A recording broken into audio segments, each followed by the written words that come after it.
Isn't it about time for somebody's favorite radio program? This is America's Outdoor Talk program. Are you ready to get rowdy? Outdoors This Week with your host, Alex Langer. Alex Langer. We've got fishing. Believe me, folks, I have been there, and the fishing has been tremendous. Hiking. Adios. Have a nice trip. Camping. This is a real adventure. How do you know? When you're an experienced woodsman like me, you get a feel for these things. Oh, really? Heck, we've even got kayaking. I'm going to show you kids the time of your life. We've got all the info you need for a safe and fun day in the sun. It's a darn good thing we found you when we did. There's something horrible roaming these woods. And you've got Outdoors This Week. Outdoors This Week. And now, here's your host, Alex Langer. Why, thank you, Mr. Announcer. It is I, Alex Langer. We have often pioneered new young talent on this show. We discovered Brandon Polling. Did we not, Lynn? Did we discover him? I think we did. He still comes on once in a while. I mean, he's gotten very big lately, but, you know, he still comes on. He still throws us a bone, and, you know, he is very young. Today we have another talent, just like Brandon, who I believe we've discovered a couple of years ago.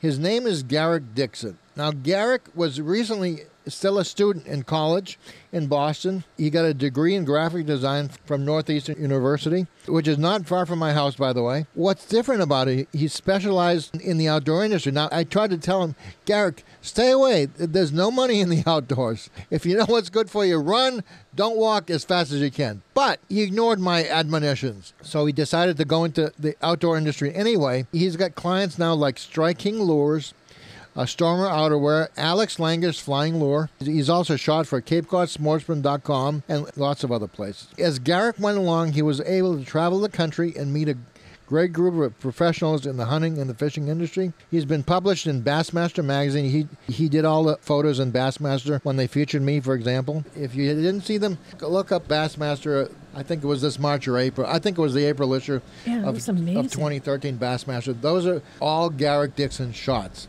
They're unbelievable. And when he's not working in the studio or with his clients, he's a huge fisherman and even a bigger waterfowl hunter. He also met good old, what's his name? Wade Bourne? That's right, Wade Bourne. I'm going to ask him about that. And he grew up hunting and fishing with his dad and his brother in upstate New York. You know, he doesn't know Don Meisner. Oh, that's awesome. Yeah, he's 22. That's all he is. He's my daughter's age. That's right. Lord. God help us. God help us. How are us oldsters going to keep up with these youngsters? All right, that's it. And then we all have all the usual suspects as well. So, and he works in the Magellan, a boat out of Harwich. How cool is that? Don't go away, folks. We'll be talking with Garrick and all the usual suspects. Don't go away.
Larry Whiteley and the Outdoor World Report are proudly brought to you by the brand new Rototail, the world's first and only plastic worm with a soft rotating spinner tail. The patented tail generates unbelievable vibration that you and the fish can actually feel just like a spinnerbait or a crankbait. See it at rototail.com. That's rototail.com. Late pheasants coming up on Bass Pro Shops Outdoor World.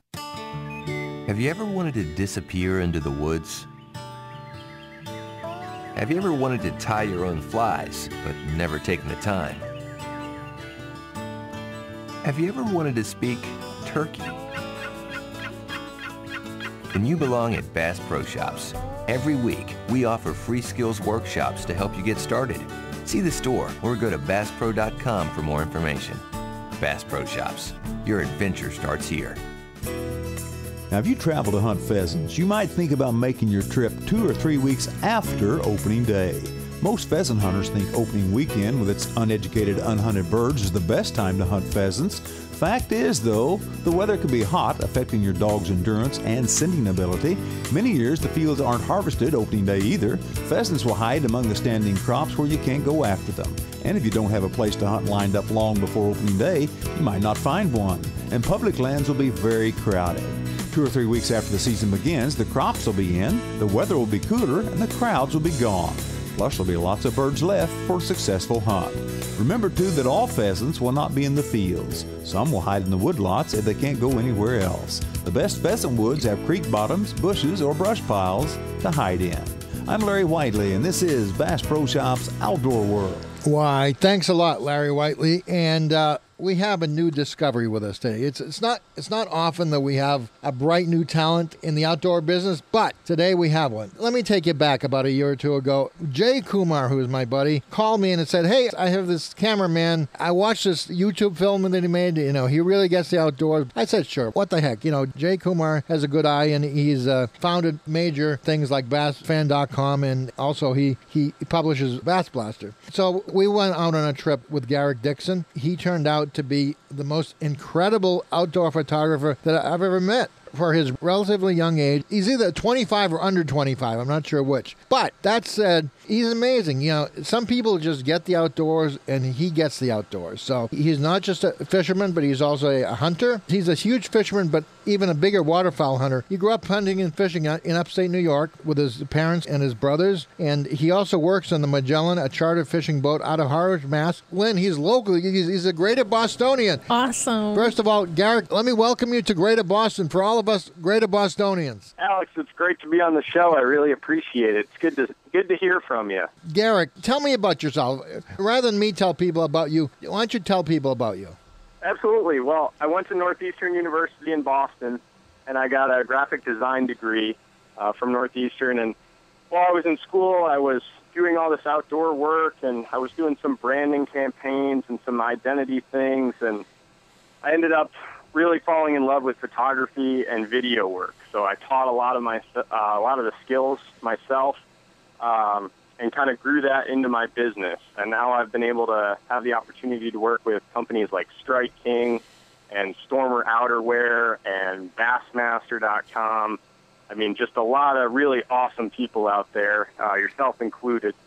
So, you know, it's been kind of a wild couple of years, but it's really turning out to be an awesome job for me. Full disclosure, you took the Bassmaster pictures for the article that Bassmaster did about yours truly, did you not? You've also got stuff on our website. Yep, absolutely. We've done a bunch of underwater filming, a bunch of really cool, unique photo shoots on the Cape and South Shore, just south of Boston. Yeah. So, you know, we've had some unique opportunities, that's for sure. What people don't know about you is you're a mate on the boat Magellan out of Harwich on Cape Cod. Yep, that's true. I actually started that job trying to gather photos and video for my own portfolio, and it kind of blossomed into a really nice friendship with the captain and the owner of the company, as well as a really nice business relationship. Yeah. They obviously get a great deal of photos and video from me, and I get a lot of work from them and a lot of content for some of our videos. So this past year, in July, we actually had the opportunity to fish in the Martha's Vineyard Monster Shark Tournament. And we'd never done a shark tournament before, and we actually came in first place, which was really cool. Wow. You guys won the tournament. You took the whole ball of wax, right? We took the whole thing, yep. That's correct. What was the criterion for winning? Well, it was a 2-day tournament, okay, and most of these 2-day tournaments up and down the East Coast, most of the teams that win, let me say, only weigh in one fish, okay? Usually over 2 days, they catch one that's big enough to actually put on the scales. And this year, we were fortunate enough to catch a weighable fish both days of the tournament. Wow. So that put us in really good standing overall. We were up against almost 100 boats out there, and these guys are really tough, competitive fishermen. Right. They've been doing these tournaments and tournaments like them for years and years and years. They have a lot of experience. And we were just fortunate to land on the X both days and put a big poor beagle shark in the boat both days. The first day, the fish was 429 pounds. Wow, 429. That's amazing. It was huge, And the second day, we put a 313-pound Holy fish on the cow. boat. So overall, we had a huge total, and we were shocked. It was amazing. Garrick, we got to go to a break, but when we come back, I want to ask you some more about this, all right? Awesome. Sounds good, Alex. Folks, stay with us. We'll be back with photographer extraordinaire and shark. I guess he's a big shark hunter now. Garrick Dixon. We'll be right back, folks. Don't go away. Outdoors This Week with Alex Langer.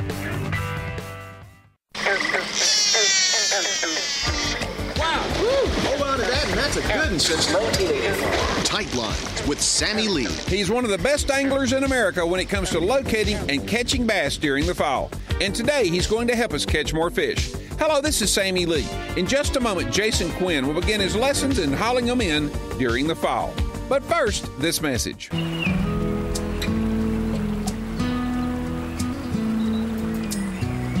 The last thing you want at 5 in the morning is trouble with your boat trailer. That means the first thing you want on your trailer is unique functional products. UFP is America's leading manufacturer of boat trailer brakes and braking systems. So when your trailer's equipped with UFP, you'll enjoy smooth sailing even when you're not on the water. Unique functional products from people dedicated to making things happen. For 5-time Bassmaster Classic qualifier Jason Quinn, catching bass during the fall of the year is nothing new. After all, this outstanding angler from South Carolina is accustomed to locating and catching bass 12 months out of the year. But when I mentioned that the fall of the year is one of my favorite times of year to catch them, Jason told me his secrets to landing more lunkers as the leaves turn colors. This is one time of year that bait is, you got to find bait to catch fish. These fish are ready to feed up. It's kind of triggered that they're getting ready to go into their wintertime feeding mode. And they feel like, cool air, the leaves are on the water. Every time you cast a rattle trap, you catch a leaf or something like that.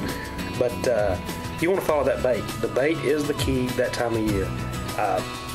Most of the bait is going to run straight to the backs of the short creeks, not the big creeks, but the smaller creeks that you've got off the main river channel.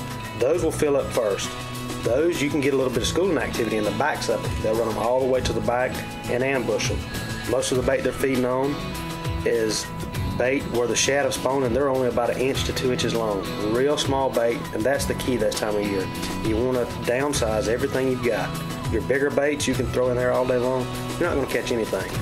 That's part of it. That time of year you've got to downsize. And with Jason Quinn's experience, he should know. I'll be back with more Tight Lines after this message.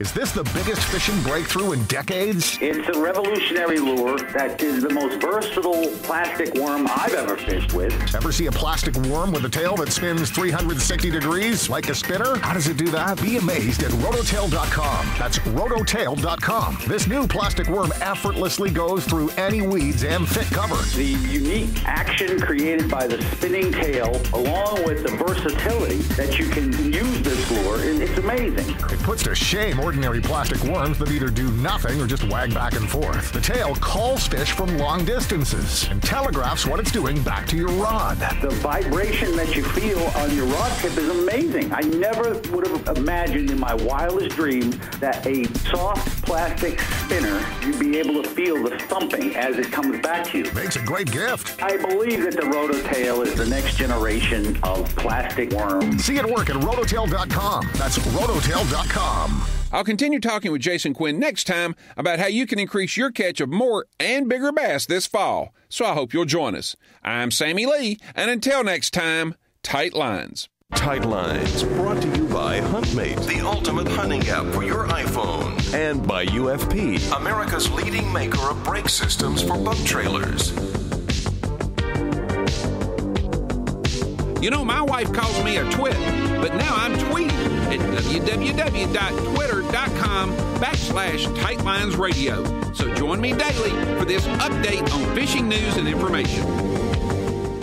Thanks, Sammy Lee. And there he goes. He's a big Tweety bird in a big yellow suit. Listen, we have with us today a guy by the name of Garrick Dixon. Garrick is the brightest young photographer of the outdoors that I've ever met in my life. Now, Garrick, that's only going to be good for another 4 years. Are you 25 now? I'm actually 23. You got about 6 years and change left. Then that's going to be gone. You're going to have to be really good by the time you get out of your 20s. It's all downhill from there. That's right. It's all downhill from there. When we left you, you were in the middle of winning the Martha's Vineyard Oak Bluffs Monster Shark Tournament. Am I correct? That's correct. The Magellan caught 2 gigantic poor beagle sharks, and we brought them to the scales, and we weighed them for first place. Now, what is a poor beagle shark for people who don't know? Well, a poor beagle shark, it kind of looks like a mako and a thresher combined. Okay, so they kind of have the body shape and the facial structure of a mako, but they have a coloration and a squatty style body, more like a thresher shark. Okay. But poor beagle sharks actually really like cold water, and that's the most distinguishing feature about them. They love that cold water. They're kind of like a bull shark. Yeah, a little bit like a bull shark with maybe a little bit more of a pointy nose. Okay. How much did you win, if you don't mind my asking? Well, we actually won $101,000 from the tournament between the Calcutta betting and the actual tournament win, as well as a $1,000 bonus for having the biggest fish weighed on the first day of the tournament. So $101,000 in total is not bad for 2 or 3 days of fishing. Not bad for a weekend of work. Not bad at all. I can't complain. I know that there's a lot of controversy about shark fishing and environmentalists, and did you guys get any flack about that? You know, it's always in the back of your head. There's always kind of a presence there about it, but the actual weigh-in was a big success. There were a lot of spectators there. They came to check out the fish, came to meet the captains. A lot of kids on the dock, which was great to see. Right. They're kind of the future of the shark fishing world or saltwater fishing world in general. And, it's kind of neat to put a 400-pound animal up on the scales, and these kids are maybe a third of the size of your shark. It's kind of wild. But not a lot of protesters, not a lot of people upset about the sharks. They understand it's for conservation and it's for a good cause. So. Right. Tell me about your day-to-day fishing on the Magellan. What do you fish for exactly? Fish for a lot of things, actually. We run out of Harwich on Cape Cod, and we fish for a lot of striped bass, a lot of bluefish. In the fall, we do a lot of tuna and shark trips, mostly focused on makos, threshers, and poor beagles, and then, of course, bluefin tuna. So, we can kind of create a trip that's custom to what you're looking for all year round, which is awesome. How late in the year does your boat run? Well, we're tuna fishing right now. That's kind of our focus. We're offshore trolling for big bluefin tuna, and that'll go through roughly the end of November, weather depending, of course. Okay. And then we'll start back up at the end of March, early April for cod season. Right. Let me ask you a very important question. Have you ever run into any of the guys from Wicked Tuna? All the time. All the time. Those guys come into the harbor and refuel at Saquatucket and Harwich when they're fishing south of the Cape usually, or perhaps off the eastern shore of the Cape. So it kind of depends on where the fish are. They obviously follow those big schools of fish around, so we see them from time to time. Have you ever met Tricky Dave? Not personally, but I've seen him across the harbor. Is he as tricky as they say he is? Well, you have to be pretty tricky to be a tuna fisherman, so I would believe it if people said he was. I'm not sure what the rap is on Tricky Dave, but, I think he's the best, so there's always rumors about the best. Most definitely. He's got some tricks up his sleeve. Right. Tell me about Strike King Media Week. What is that all about? Well, I actually just got back from a trip to Nashville. We were on Kentucky Lake, which is actually 2 hours west of Nashville, doing a photo and video shoot for Strike King Lure Company. And essentially, Strike King puts on a big media week every year, and they invite writers and photographers in from all over the country that are associated with the Pro Bass Tour, and we all work on different special projects. So, some people were working on articles, some people were shooting photos for magazines. I was actually working on a couple of behind-the-scenes style projects that are going to be coming out this spring. I can't give you a lot more details on those just yet. There's only me and you and a few million other people listening, so give me a clue, Garrick. I'll say this. You're going to be able to see things in bass fishing, first of all, in ways you've never seen them before. Production quality is going to be super high. Okay. And the second thing is you're going to see a lot of behind-the-scenes stuff with these anglers that you wouldn't normally see on some of the other coverage that exists. All right. So it's going to be definitely a must-see. All right, that's cool. Garrick, we're going to take another break. You'll obviously come back to close out the show, right?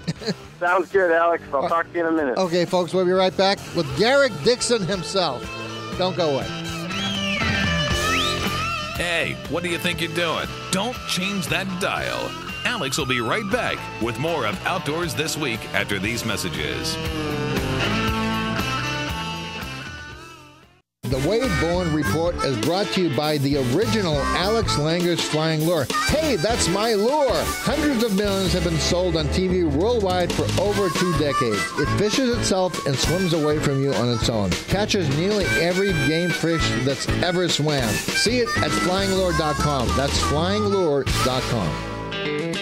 It was a beacon of hope and comfort on a dark mountainside. Several years ago, an elk guide and I were trudging back into camp after nightfall. The sight of a dancing fire lifted our spirits. That's what campfires do. They warm you. They encourage you. They foster camaraderie among those who share them. I'm Wade Bourne, and this is Wired to Hunt Radio. Today, Mark Nelson offers his thoughts on the role that campfires play in the outdoor experience. More Wired to Hunt Radio coming up. Advanced by design and ahead by a mile, the new M&P 10 from Smith & Wesson is the latest modern sporting rifle to bear the name of this legendary firearms manufacturer. Easy to accessorize and hard to put down, the M&P 10 is the perfect companion for this year's hunting season. So go to your local Smith & Wesson dealer or visit the company's website, smith-wesson.com. See for yourself why so many hunters and shooters have put their trust in the M&P name. Planning to head outdoors today? The National Shooting Sports Foundation reminds you to check the fire danger levels in your area. Whether target shooting, camping, or even parking a car with a hot exhaust, remember to take precautions.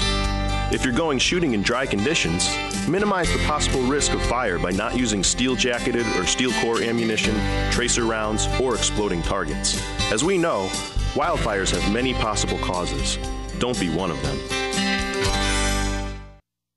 This is Wired to Hunt Radio. Mark Nelson of Cabela's hunts in the Western High Country each year, and he says one of the main things he looks forward to is sharing a campfire with other hunters.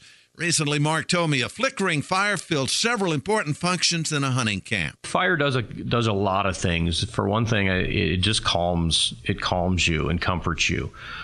Of course, it's a heat source. Of course, it can be a cooking source in camp. But even when you don't need that, there's just something about having a campfire and building a campfire and making fire that sort of completes the camp and outdoor experience. Even on a fishing camp or a weekend at the lake, anything like that. Just having that campfire, I think it's one of those things everyone wants to gather around the campfire, sit, tell stories, swap lies about the day. And the campfire, to me, is sort of the definition of wilderness camping. It's having that fire to come home to, or building it when you get there for the last guy that's coming in, so he knows you've got a fire going and you've got the coffee on the fire, or maybe you're cooking on the fire. But just having that fire and being able to sit there and reflect. And there's something mesmerizing about flames. It just to sit at that fire, it's very soothing and relaxing to kind of unwind at the end of the day. If you're a sportsman, you know what Mark Nelson is talking about. And that's today's Wired to Hunt Radio. I'm Wade Bourne saying thanks for listening. Get outside. Why, thanks, Wade. And we actually have somebody with me that has actually met Wade Bourne in the flesh, and he's gonna give us some inside information on Wade. Isn't that right, Garrick Dixon? I have. I've met Wade Bourne. I had crawfish with him last year at Strike King's media conference, believe it or not. Really?